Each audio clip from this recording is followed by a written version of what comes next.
Elke keer kennen ze wel de bekende eindekoren. Maar er binnen net volle mensen meer die ze nog meidje.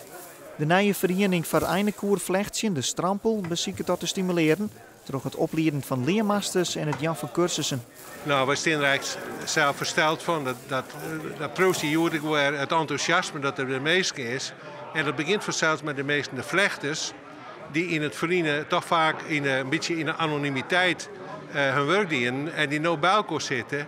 En eigenlijk een stukje van die oude volkskunst schenlitten aan een breder publiek. In een paar maanden tijd binnen er al dik 50 leden en gaan een paar 100 mensen een cursus volgen. Op de demonstratiedag is vooral de oude garde aan het korken.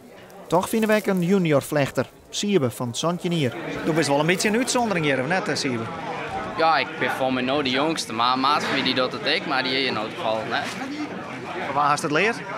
Ik heb van mijn oude boorman geleerd. Simon Pasma, ik denk dat die bekend is. Net van die heid, want die doet het ook toch? Ja, die doet het ook, maar hij zei van ik het beter even naar een auto gaan en dan leest van vreemd tot mijn meestal beter en stek er meer vanaf. Ik heb het nog nooit bezocht. Dus, ik heb een broer of 2 broers die flesje wel. Dus als ik een eindekoor nodig heb, dan ging ik daar even heen. Waarom heb je het zelf nog nooit bezocht? Geen tijd. Ik had smoor er ook maar van alles en al wat. Het komt nog eens, of? Misschien. Er worden in elk geval genoeg koren verkocht. Mooi op tijd voor het nieuwe breedseizoen.